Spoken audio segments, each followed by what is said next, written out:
Existia um lugar nessa terra que era absolutamente perfeito, e era um jardim. O Jardim do Éden. Muito bem, o Jardim do Éden. E a história que vamos ouvir sobre o Jardim do Éden vem do livro Gênesis da o quê? Da Bíblia, muito bem, da Bíblia. Para os cristãos que acreditam que a Bíblia é a palavra de Deus, a verdade literal, um homem é tido como o anticristo, Charles Darwin. Por levar milhões de cristãos à perdição com um relato bem diferente da criação, a evolução pela seleção natural. Para eles é ultrajante Darwin ter sido enterrado aqui na abadia de Westminster, a mais alta honraria que a Igreja da Inglaterra poderia oferecer. Charles Robert Darwin, nascido em 12 de fevereiro de 1809, morto em 19 de abril de 1882. Não me lembro de ter publicado sequer uma palavra diretamente contra a religião ou o clero.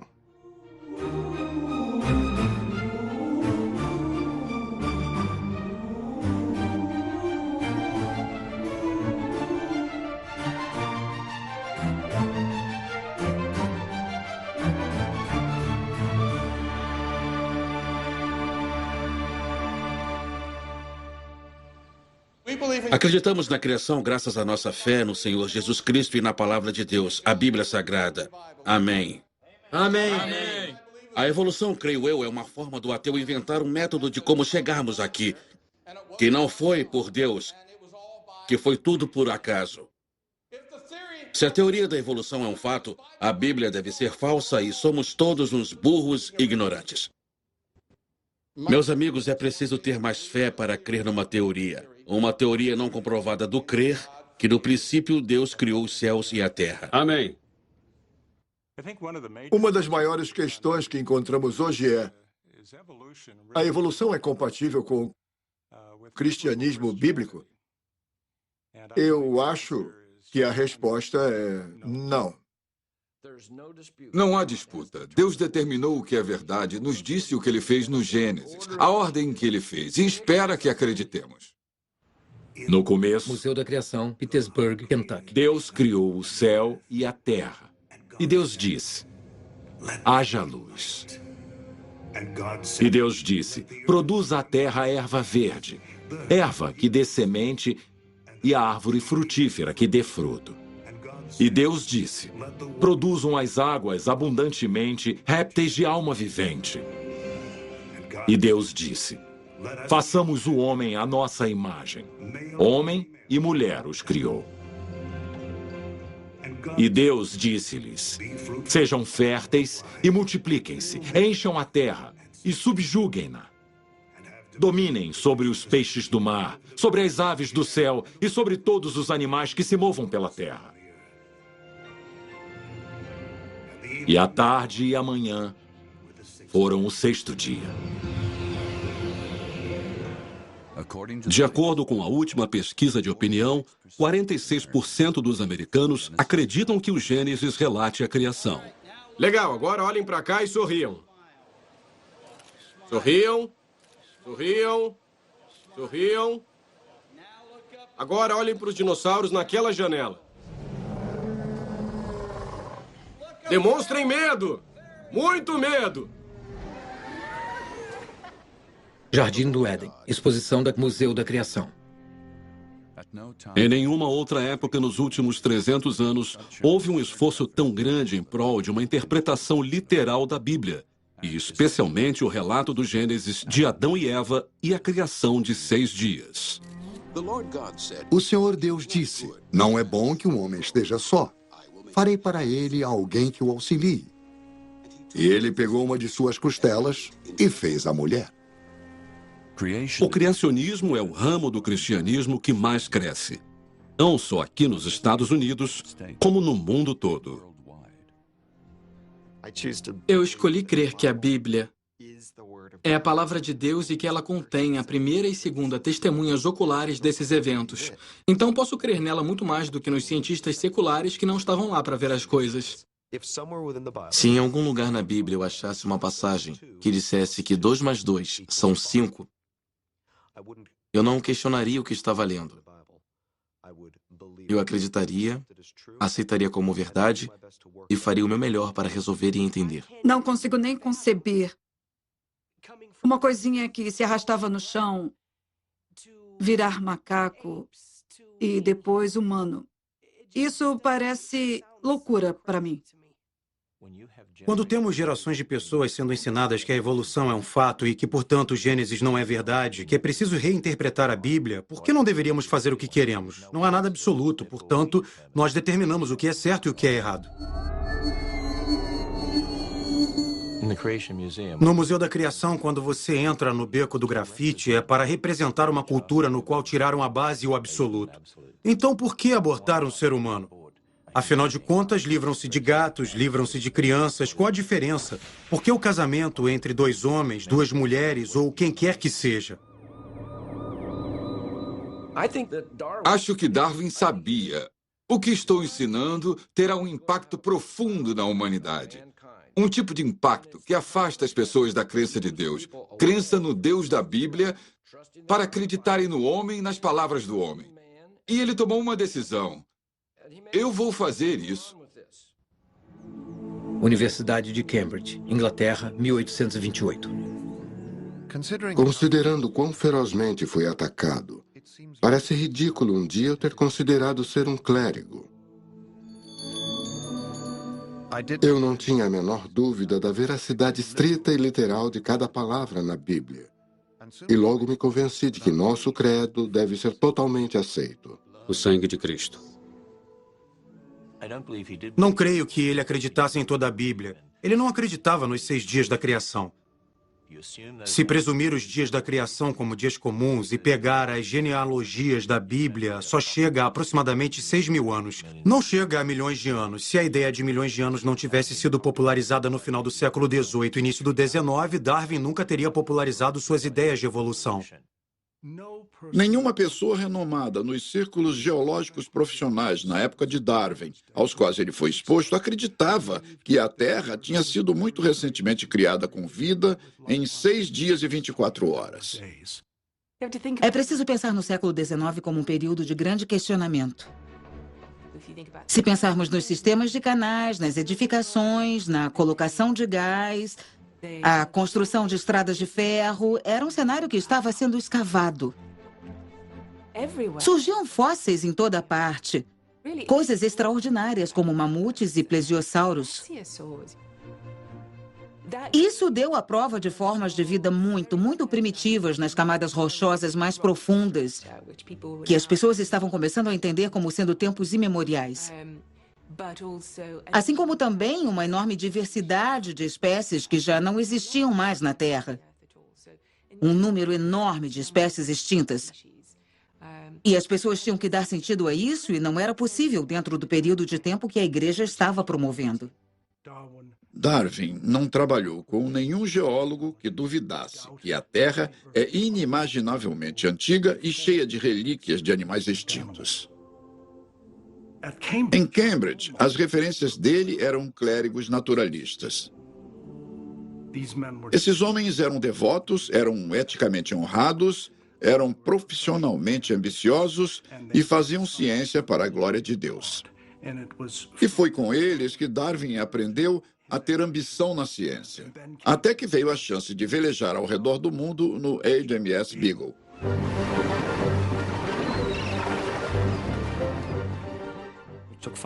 Levou 5 anos. Começou apenas 3 meses após ele ter se formado em Cambridge, quando estava de braços cruzados indagando o que faria da vida. Ele foi convidado a bordo não como naturalista, mas como acompanhante do capitão. A viagem do Beagle foi a viagem mais importante já feita. O que eu vejo lendo os relatos de Darwin é sua empolgação, seu encantamento, seu amor pelo mundo natural. Ele estava num tipo de paraíso. Entre as cenas que mais me impressionaram, nenhuma superou em sublimidade as florestas primordiais, intocadas pelo homem. Templos repletos de produções variadas do Deus da natureza. Ninguém pode ficar indiferente nessa solidão. e não sentir que há mais ao homem que o mero sopro de seu corpo. Nessa viagem de quase 5 anos, o maior período de tempo que Darwin passou a bordo foi de 48 dias. E ele nunca perdeu uma oportunidade. Assim que o navio chegava no porto, ele comprava ou alugava um cavalo, às vezes acompanhado, às vezes sozinho, e ia pelas colinas dos Andes ou pela costa, olhando formações costeiras, desertos. O tempo todo descrevendo, anotando tudo. Ele considerava que era um dever dele. Era por isso que estava lá. E ele não ia desperdiçar o seu tempo não fazendo nada. Tinha que sair e explorar aquela face da rocha e ver o que podia achar. Darwin não estava apenas interessado na crosta terrestre e na formação de seus aspectos. Ele estava interessado nos restos de vida dentro dessa crosta, animais extintos. A cada nova paisagem que ele via, cada parte do cenário, cada nova diversidade de grupos de espécies davam a ele mais e mais provas de que não. Isso não aconteceu num grande estalo de criação.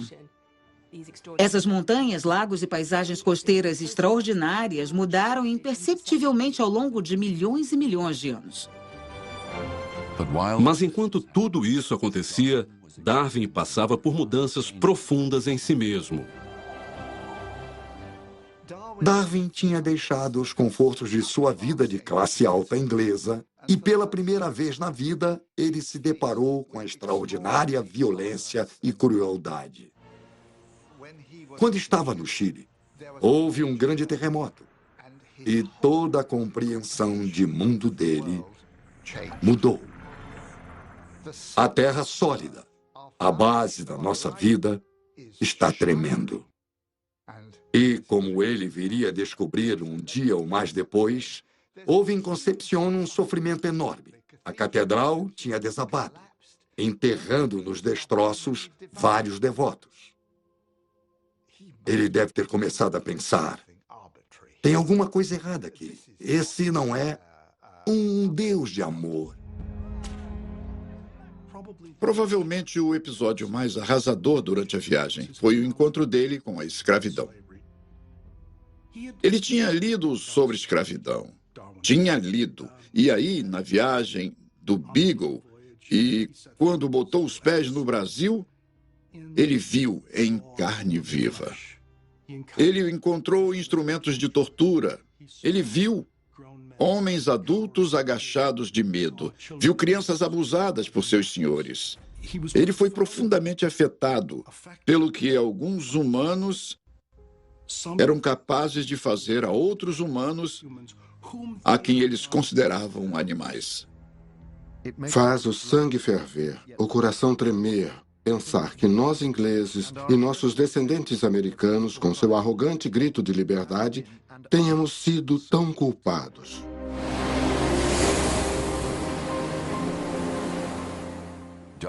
Darwin tinha empatia por todas as criaturas que sofrem. Não consigo ver tão claramente como os outros e como eu deveria desejar ver prova de desígnio e beneficência em todos os nossos lados. Parece-me haver muito sofrimento no mundo. Não consigo me convencer de que um Deus beneficente e onipotente tenha criado as Ichneumonidae com a intenção proposital de se alimentarem dentro dos corpos vivos de lagartas. Ou que um gato deva brincar com um rato.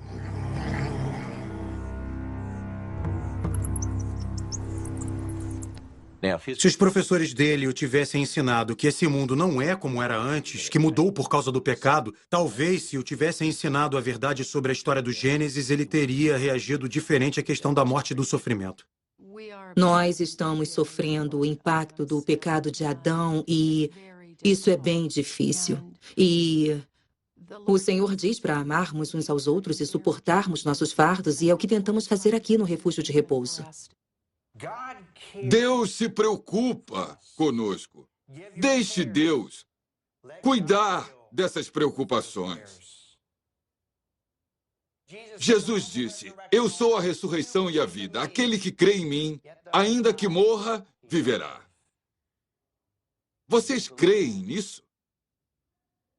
Ele irá salvá-los.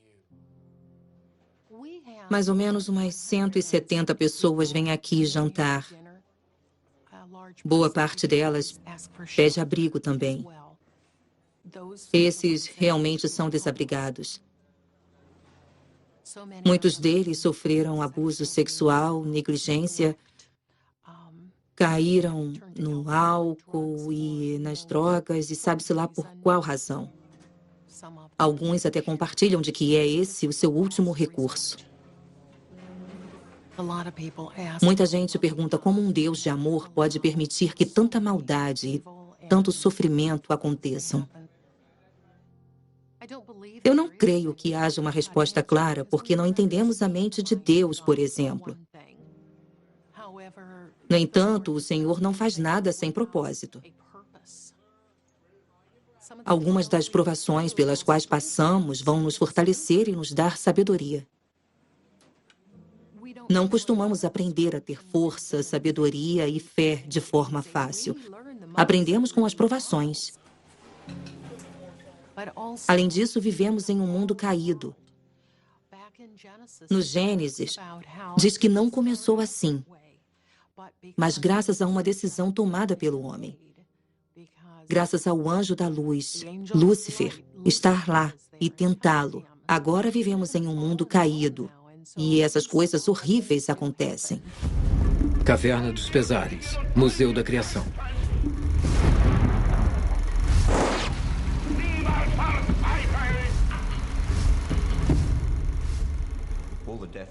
Toda morte e sofrimento que vemos não vem de um Deus criador. O pecado é responsável pelo que nós vemos aqui. Então, o objetivo dessa sala é esclarecer a cristãos e não cristãos que não é culpa de Deus haver morte e sofrimento no mundo. É nossa culpa porque nós pecamos em Adão. Depois de tudo que vivenciou, Darwin não pôde mais aceitar a simples explicação bíblica para a crueldade e o sofrimento. Mas a essa altura, outra coisa estava tomando forma em sua mente. Algo muito mais perigoso. Em setembro de 1835, 4 anos após deixar a Inglaterra, o Beagle ancorou em umas ilhas pouco conhecidas, Galápagos.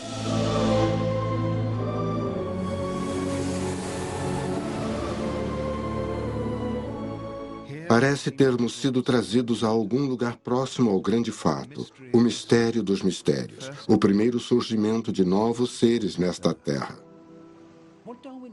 O que Darwin principalmente notou foi que os animais e plantas em Galápagos eram parecidos com os animais e plantas do continente sul-americano, mas que eram ligeiramente diferentes. Mas se o fato de estarem em ilhas os tornou diferentes, em Cabo Verde e Galápagos, eles deveriam ser iguais, mas não eram. Eles pareciam mais com seus vizinhos. E por quê? Darwin percebeu que o que deve ter acontecido foi que uma pequena amostra de criaturas, incluindo aves e semelhantes, chegou a essas novas condições e mudaram lentamente com o tempo. Em outras palavras, elas evoluíram. Àquela altura, ele não fazia ideia de como nem porquê.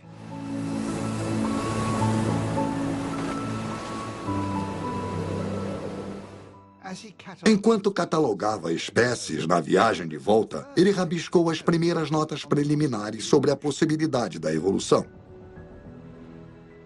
Se há o menor fundamento para estas observações, valeria a pena examinar melhor a zoologia dos arquipélagos, pois tais fatos minariam a estabilidade da espécie. A evolução era uma ideia perigosa. E só pessoas ruins, como franceses ateus, materialistas, livres pensadores, ousariam especular que as espécies tinham surgido naturalmente no curso do tempo. Ele sabia que tinha que limitar seus pensamentos a livros de nota privados. E levaria 7 anos de pesquisa intensiva antes que ele se sentisse pronto para escrever a um amigo de confiança. Finalmente me veio à luz, e estou quase convencido, bem ao contrário da opinião com a qual comecei, de que as espécies não são imutáveis. É como confessar um assassinato. O que ele fez foi pior que assassinato. Estou triste por Darwin ter se desviado da verdade e levar tantos outros a se perderem com suas filosofias, doutrinas e teologia. Acho que um dos mais tristes subprodutos da teoria da evolução foi ter reduzido nosso status de seres humanos ao de um animal. Nós não evoluímos de uma coisa menos importante. Deus criou o homem no 6º dia. Nos criou separadamente. Nos criou distintamente. Igreja Evangélica Livre Irmandade da Graça, Florence, Kentucky.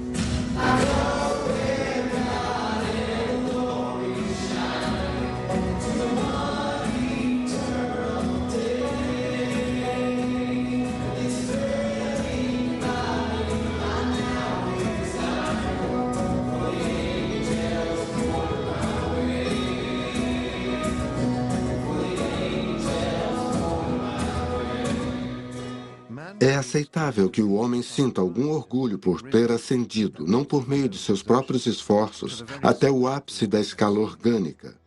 E o fato de ter ascendido pode dar-lhe esperanças de um destino ainda mais alto em um futuro distante.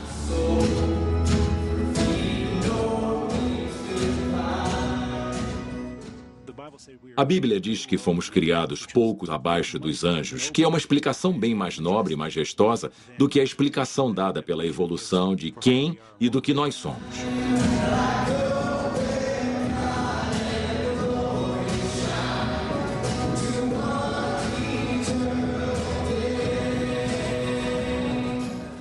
Podemos criar músicas, podemos escrever livros, podemos fazer essas coisas para a glória de Deus. A Bíblia até diz que os anjos não podem ter o mesmo tipo de relação com Deus que nós temos.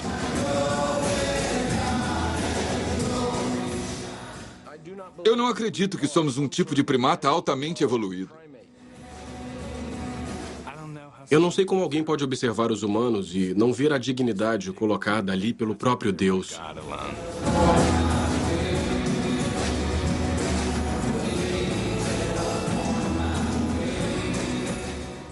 O homem, em sua arrogância, pensa a si mesmo como uma grande obra, digna da interposição de uma divindade. Mais humilde e, creio, mais verdadeiro, considerá-lo criado a partir dos animais.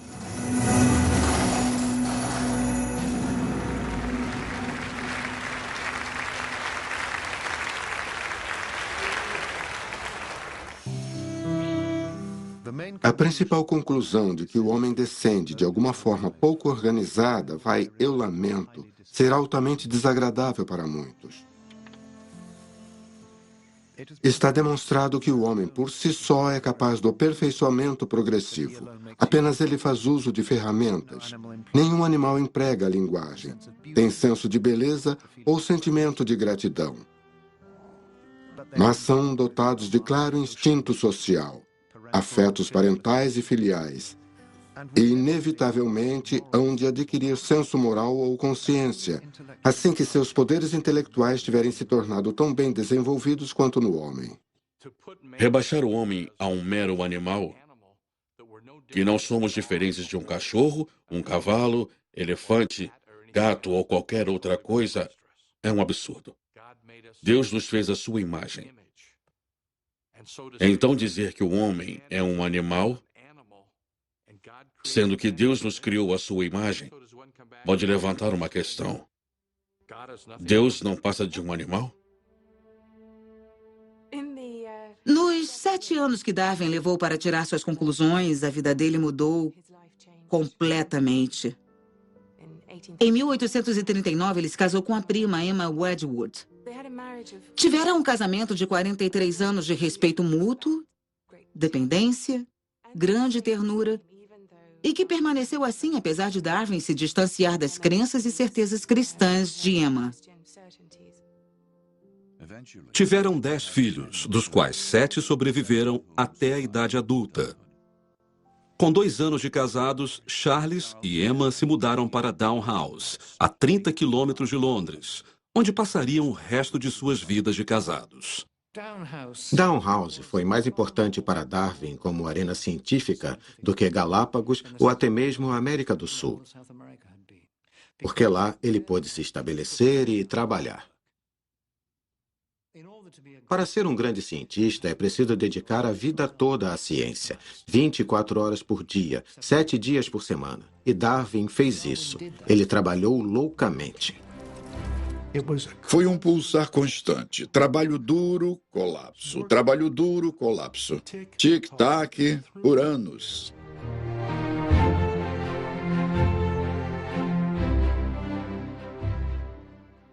A casa dele virou um zoológico, cheia de não só da algazarra das crianças, mas de plantas se desenvolvendo para todo lado e animais barulhentos, vivos e mortos. Caixas de coisas chegando e cartas transbordando pela caixa de correio. E tudo era dirigido em casa pela deusa do lar, Emma, deixando Darwin livre para trabalhar duro em seu escritório. Ele criou um ambiente onde ele pôde trabalhar obsessivamente no grande projeto dele por 20 anos. Ele tinha estufas onde um jardineiro ajudava em programas de reprodução de plantas. Coletava coisas que chegavam de todas as partes do mundo. Pedia às pessoas que o enviassem espécimes que ele pudesse analisar. A correspondência dele com outros cientistas pelo mundo era gigante, era impressionante. As cartas que escrevia e as cartas que recebia de volta. Ele escrevia para Miller, no Brasil. Pode me dar uma prova desses caranguejos que acredito existirem na sua costa? É extraordinário. E ele coletava aquilo tudo sabendo que seria atacado por religiosos e por outros cientistas que achavam aquilo utópico. Determinei a coleta de todo tipo de fato que pudesse sustentar de alguma forma o que são espécies. E nunca parei de coletar fatos. Quando estava trabalhando, ele não fazia uma coisa de cada vez. Ele estava trabalhando as espécies, ele estava dissecando todos os crustáceos do mundo, mantendo carcaças de animais, fazendo experimentos com flores na horta, criando pombos e assim por diante.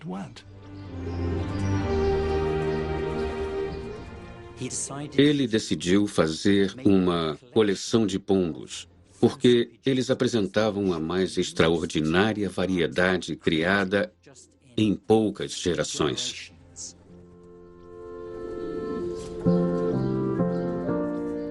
Então, ele os comparou e os cruzou, tudo para explorar como o homem pode mudar organismos pela reprodução seletiva.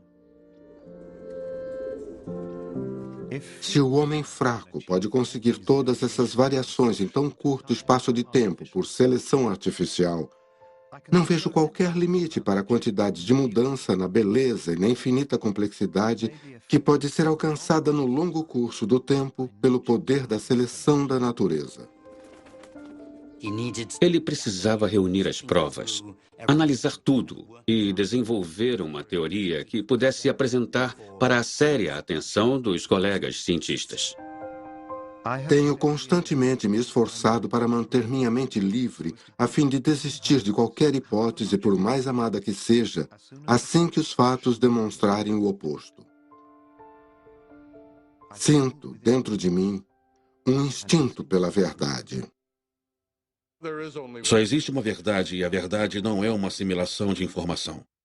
Mas existe uma verdade que é encontrada na Bíblia. Jesus disse: "Eu sou o caminho, a verdade e a vida. Ninguém vem ao Pai senão por mim." Se tudo que somos é produto desse processo aleatório de mutação, de onde vem a moralidade? De onde vem a esperança? De onde vem o amor? De onde vem tudo o que nos torna seres humanos? Acho que Darwin foi o primeiro a entender onde suas ideias o estavam levando. Ele não tinha dúvidas do quanto esse trabalho era perigoso ou a que conclusões poderia levar. Uma vez que as espécies concebem, devem passar uma a outra. Então toda a estrutura desmorona. Nós concebemos que plantas, sóis, sistemas de todo o universo sejam regidos por leis, mas queremos que o menor inseto seja criado de uma só vez por um ato especial guiado por seus instintos. Darwin diz não. Não acreditamos que Deus induza o planeta a girar em órbitas. Não devemos acreditar que ele cria os animais e as plantas. Essas coisas acontecem devido a leis ordenadas a fim de reger a criação. Um homem bom e inocente sob uma árvore é morto por um raio. Você acredita que Deus deliberadamente matou este homem? Ou quando uma andorinha pega um inseto, Deus planejou isso? Eu não posso e não acredito. A visão de Darwin é de que Deus não é necessário no aqui e agora. Ele pode existir. Ele até pode ter planejado e ordenado a criação, mas ele basicamente deixa as coisas seguirem o seu curso.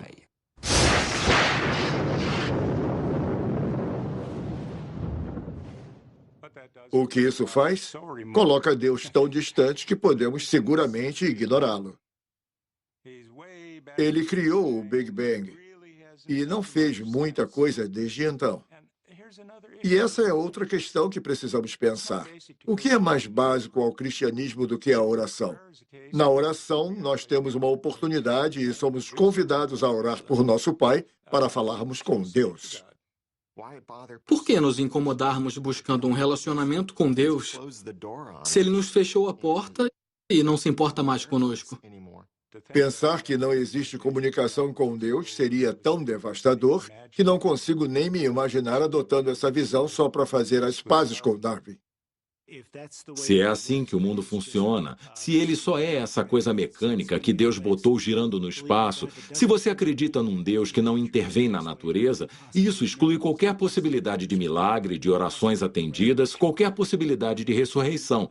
Na realidade, você exclui a possibilidade de o cristianismo ser verdade.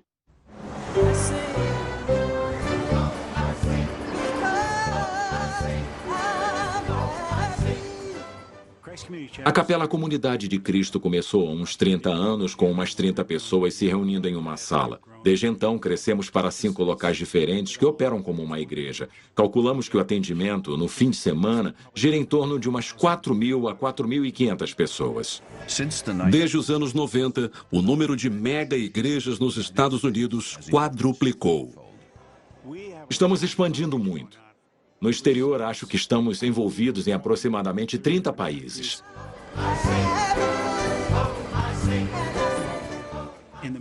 No Oriente Médio, no Extremo Oriente, do outro lado do mundo, na América do Sul, na África, aqui nos Estados Unidos, acho que o único ramo em crescimento do cristianismo é o cristianismo bíblico evangélico, fiel às Escrituras.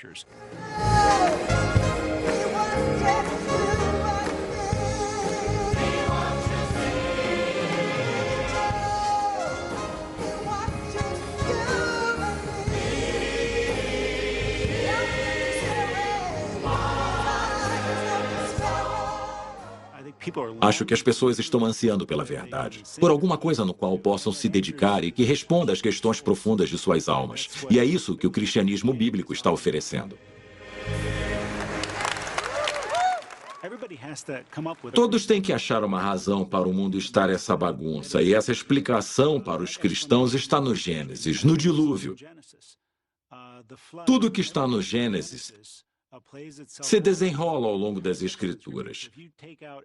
Se você tirar ou mudar o Gênesis para significar outra coisa, para fazer outra coisa, você começa a desmembrar, a tirar a mensagem do Evangelho e de todo o cristianismo. Só existe um ser que te conhece por inteiro, que sabe tudo o que você já fez e todos os motivos que já teve. E pode dar o veredito se você é bom ou não. E é Deus. Deus nos conhece profundamente, por dentro e por fora, do topo da minha cabeça à ponta do meu pé. Quantos fios de cabelo tenho na cabeça? Esse é o privilégio de ter um relacionamento com Ele. Ele está em todos os aspectos, em cada movimento nosso, dia e noite. Nós temos essa relação viva com Ele. Não imagino a vida sem saber que Deus tem um plano e que esse plano não é só para o aqui e o agora. Mas esse plano inclui a esperança e um futuro muito além do que vamos enfrentar na Terra. Um futuro com Ele no céu. Quando os meus filhos tinham 7 e 2 anos, Eu descobri, depois de ignorar uma série de caroços e inchaços no meu corpo, que eu tinha um linfoma não Hodgkin. E eu me lembro do pavor nos olhos do médico quando ele me disse que era estágio 3, possível estágio 4. Se eu só tivesse poucos dias de vida, seria difícil, bem difícil. Eu iria às lágrimas, mas saberia, sem sombra de dúvida, que eu tenho um Deus fiel, que me ama e que tinha um plano para mim. Nós até contamos para os meninos que a mamãe poderia ficar mais doente e tentamos fazê-los saber que se eu morresse, que Deus ainda seria o mesmo e que ainda seria fiel. Foi difícil, mas conseguimos na força de Deus. Eu estava me prostituindo em todas as esquinas aqui em Akron. Becos, casas abandonadas, entrando e saindo de carros com estranhos, fazendo atos sexuais impensáveis por dinheiro, para que eu pudesse comprar crack. Eu fumei cada sonho e esperança até o ponto de achar que eu não valia nada. Eu comecei a usar maconha. Comecei no Vietnã e comecei a usar opiáceos quando voltei para casa. Era morfina e depois heroína. Logo eu me vi com esse vício. E esse vício se tornou o senhor da minha vida. E eu me lembro de uma noite estar na rua gritando para que Deus me matasse ou me salvasse, mas que não me deixasse mais viver assim. Era horrível. Então, uma noite eu disse, Deus, tem que ter algo na vida além disso, e se você é real, se tornará real para mim. Ele tirou meu vício na hora. Ele me curou. Foi exatamente isso que começou a me tirar das trevas. O amor que ele tem por mim. É incrível e eu me senti uma nova criatura. Eu sei que ele é real. Sei que ele mora em mim e sei que é a melhor coisa que já me aconteceu. Que já aconteceu a esse mundo. Agora é meu privilégio compartilhar, proclamar a cada homem, mulher, menino e menina a boas novas e esperança. Eu adoraria encorajar o Sr. Darwin e outros que pensam como ele a experimentar Deus e verem a transformação por si mesmos.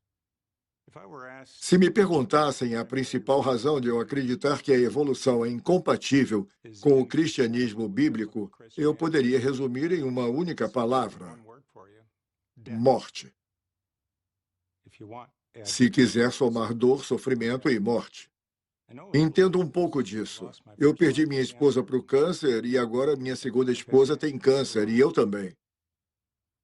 Sejamos jovens ou velhos, a morte é inevitável. E como lidamos com a morte? Como a evolução lida com a morte? Uma pergunta que Darwin teria que enfrentar aos 40 e poucos anos. Ele e Emma amavam todos os seus filhos, mas uma era especialmente preciosa para eles. A filha mais velha, Annie. Annie era uma criança encantadora, flexível, calma, amorosa. Ela adorava tocar nos pais, ser acariciada, segurada, trançar os cabelos e tocar nos braços deles. Era sensível aos sentimentos deles. Pouco antes do 10º aniversário, Annie ficou muito doente. Darwin a levou ao balneário de Malvern e ao médico em que ele acreditava ter salvado sua própria vida quando esteve em estado crítico, 2 anos antes. Ele a deixou lá, sob os cuidados do Dr. Gulley, e voltou depressa para Emma, que estava grávida do 8º filho e sem condições de fazer uma viagem de 240 quilômetros de Dalhouse até Malvern. 2 semanas depois, Darwin foi chamado de volta para enfrentar uma situação agonizante. Agora é de hora em hora uma batalha entre a vida e a morte. Não tem jeito. Como é doloroso. Annie morreu na Páscoa de 1851. Foi um divisor de águas, porque Darwin não achava mais possível acreditar num Deus cristão bom e amoroso. Esse foi para ele o último prego em seu caixão cristão. Eis o conflito. Deus é bom, Deus é poderoso. Uma tragédia terrível, catastrófica acontece. Então, como todas essas coisas podem ser verdade? Abby tem 17 anos e sofreu um acidente de carro. Desde então, ela perdeu os movimentos da perna. Ela é incapaz de respirar ou comer sozinha. Eu não sou médico, mas acho que Deus pode fazer Abby andar novamente. Torrentes de misericórdia nunca cessantes clamam por canções de mais alto louvor. Ensina-me sonetos melodiosos, cantados por línguas flamejantes acima. Louvarei o monte onde me firmo, o monte do teu amor imutável. Eu queria que um de nós pudesse cantar. Todos nós podemos cantar, só não cantamos bem. Eu canto. Você sabe, vai em frente. A Abby estava cantando. Ela canta bem. Nós podemos fazer o fundo musical. Ela canta a capela. Não vemos sentido nisso. Eu nem sei como poderíamos. Não concordamos que ela tenha feito alguma coisa para merecer isso. É uma coisa horrível isso que estamos passando, mas não conseguiríamos suportar sem a presença de Deus. Não tem como. Nós somos tão fracos, mas Ele é forte e está nos mantendo de pé todo dia. Nós não entendemos o tempo, mas entendemos a presença dele. Sabemos que todas as coisas vêm para o bem. Só não sabemos como. Eu não entendo como isso pode ser para o bem da Abby. Eu confio que, de alguma forma, é. Não temos dúvida de que Deus é bom, que é um Deus amoroso. Ele nunca vai nos abandonar e Ele tem um plano para ela e creio piamente que Ele vai usar a vida dela como testemunho. E já houve muita gente tocada por ela. A minha esposa Heather disse: estou orando e orando pela Abby. E nada está acontecendo. Nada está mudando. Por que eu vou orar para Deus? Confie no Senhor com todo o seu coração. Não tema, apenas creia e ela será curada. Quem sabe? Deus pode escolher ser misericordioso. Talvez Ele ouça o nosso apelo e determinação. Mas se não ouvir, não importa o que aconteça, ainda creio que Deus quer o melhor para o seu povo.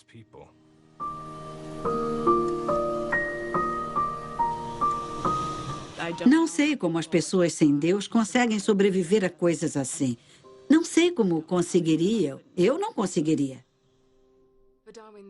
Para Darwin não existia consolo. Não havia nenhum conforto a se ter num Deus que o levaria à sua filha em outra vida, ou na noção de que havia um propósito para a morte dela. Ele estava inconsolável.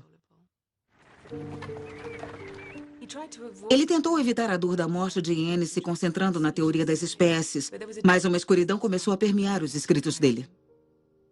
Darwin era um homem inquieto, desde que começou a trabalhar na evolução. Porque ele sabia como o que ele estava fazendo era desacreditado. E ele não queria ser desacreditado, ele tinha medo de ser mal entendido. Isso o arrasava. Emma era a protetora dele. Ela fez com que fosse possível para ele continuar com aquilo que ele mais se importava, que era essa responsabilidade enorme, essa visão da natureza, essa visão da criação de Deus, a qual ele estava determinado a apresentar ao mundo vitoriano e esperava que fosse aceito. Sobre a origem das espécies foi publicado em 24 de novembro de 1859. Desde então, nunca deixou de ser publicado. As pessoas perceberam, quando saiu o livro em 1859, que aquilo era sério, substancial e algo a ser considerado, e o livro esgotou rapidamente. Acho que o mais impressionante sobre o livro, na verdade, é que a reação foi muito mais silenciosa e apreciativa do que uma lenda teria causado.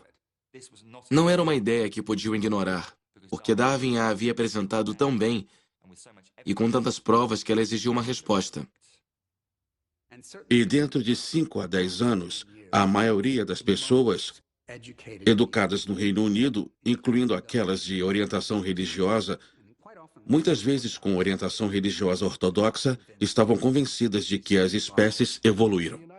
Nos Estados Unidos, o livro foi publicado na véspera da Grande Guerra Civil. Na virada do século XX, a evolução e seus especialistas estavam bem estabelecidos na educação superior americana. Era uma coisa quando os cientistas apenas debatiam aquilo sozinhos. Os cientistas estão sempre teorizando sobre as coisas, mas quando foi imposto, quando foi ensinado às crianças na escola como uma inovação da ciência, aquilo realmente causou um furor público. A evolução foi atacada por um político americano chamado William Jennings Bryan. Ele acreditava que a evolução era anti-americana, imoral, deturpada e que não deveria ser ensinada aos alunos das escolas americanas. E a cruzada de Bryan, como foi chamada, atingiu o ápice no verão de 1925 em uma pequena cidade de Dayton, no Tennessee, onde um professor local foi obrigado a admitir que tinha ensinado a evolução, violando um estatuto do Estado. E então aconteceu. William Jennings Bryan processou John Thomas Scopes por ensinar a evolução. Clarence Darrow, o grande advogado de defesa da União Americana pelas Liberdades Civis, defendeu Scopes do fundamentalismo. Então, de repente, teve um embate entre esses dois oradores brilhantes e famosos, Darrow e Bryan, e foi quando explodiu o sensacionalismo na mídia. Bem-vindo a Dayton, dia do julgamento de Scopes. O julgamento de Scopes foi um circo. Os artistas de circo vieram trazendo seus chimpanzés. Equipes de filmagem apareceram. Um rádio fez transmissão ao vivo do lado de fora do tribunal. E a questão era se Bryan e seu eleitorado popular teriam jurisdição sobre cientistas profissionais. O júri era, na maioria, de homens analfabetos locais.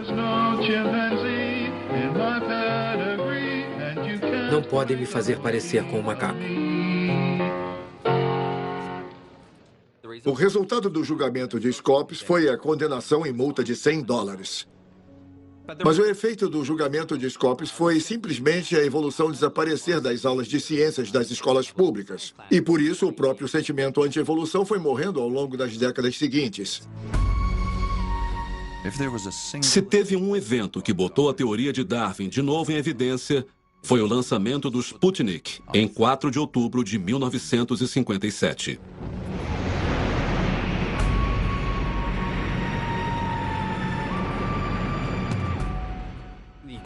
É difícil agigantar o impacto cultural do Sputnik.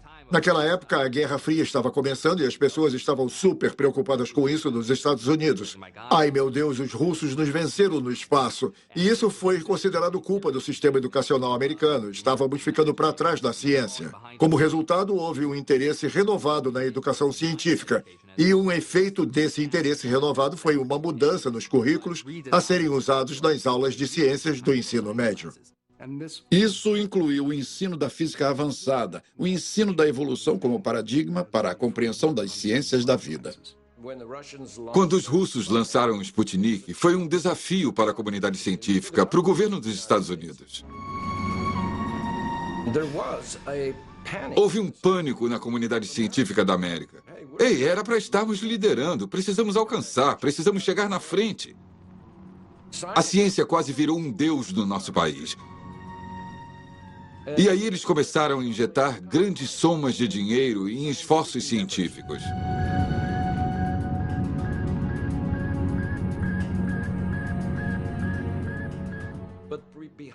Mas por trás disso tudo estava a ideia de que o darwinismo era correto. Os vários programas para levar o ensino da biologia ao sistema escolar americano acordou uma espécie de monstro adormecido. Pela primeira vez na história, os criacionistas revidaram usando uma tática totalmente nova. Eles combateriam a ciência com ciência. Ciência ortodoxa com ciência da criação. Vídeo do Museu da Criação. Especiação rápida. A Bíblia revela que Deus criou todos os tipos de animais e plantas no princípio. E agora estamos aprendendo que Deus colocou uma enorme quantidade de informação dentro de cada tipo criado, permitindo-lhes diversificar para a miríade de plantas e animais que vemos hoje. Isso não é evolução, é a criação de um onisciente, onipotente e infinitamente sábio Criador. 2 de cada espécie virão a ti para os conservar em vida. Criação do cosmos. Mais acima, vemos um imenso agrupamento de galáxias chamado aglomerado de Virgem. Ele contém mais de 2.000 galáxias e está a 50 milhões de anos-luz da Terra. Críticos da Bíblia sugerem que é impossível a luz dessas galáxias chegar à Terra em apenas 6.000 anos. Mas, na verdade, há várias maneiras diferentes de fazer a luz viajar essas distâncias em um curto período de tempo. Entre elas, a dilatação do tempo gravitacional, convenções de sincronia alternadas e outras. Lendas de dinossauros e dragões. Muitos cientistas afirmam que os dinossauros morreram há mais de 60 milhões de anos antes de os seres humanos surgirem. A possibilidade de que os seres humanos e os dinossauros tenham coexistido é impensável para eles. Mas o que diz a Bíblia? A Bíblia deixa claro que Deus criou os animais terrestres no sexto dia. Dinossauros eram animais terrestres. Sendo assim, Adão e Eva e os dinossauros viveram lado a lado, viveram juntos. Lendo o Gênesis, temos a ideia de um mundo perfeito, sem morte, sem doença. Animais, o homem, os dinossauros eram todos vegetarianos. O registro fóssil é um registro de morte, o registro de animais comendo uns aos outros. É um registro de doença porque há ossos de dinossauros com tumores.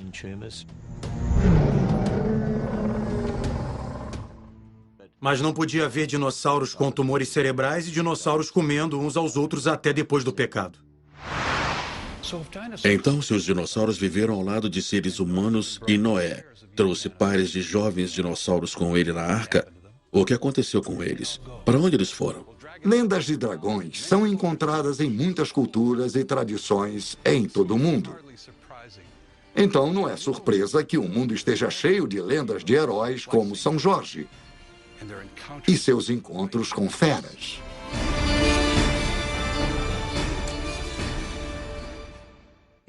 Se a única maneira de fazer sua crença persistir é mentindo para crianças, que é o que os criacionistas fazem sobre a idade da Terra e coisas dessa natureza, se é a única maneira disso persistir, não vale a pena, deve desaparecer. Há tanta prova para mostrar que o que Darwin viu no estudo era verdade, infinitamente verdadeiro em todos os níveis. É milagroso que esse homem, no meio do século XIX, tenha sido capaz de ver, em linhas gerais, o que agora podemos ver em infinita complexidade. Houve tantos avanços na ciência, nossa compreensão do DNA, o genoma, nosso parentesco com animais. Se for descartar a evolução, vai ter que descartar tudo isso.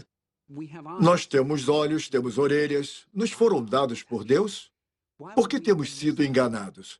E não só nós como indivíduos, mas centenas de milhares e milhões de pessoas que levaram essas questões tão a sério.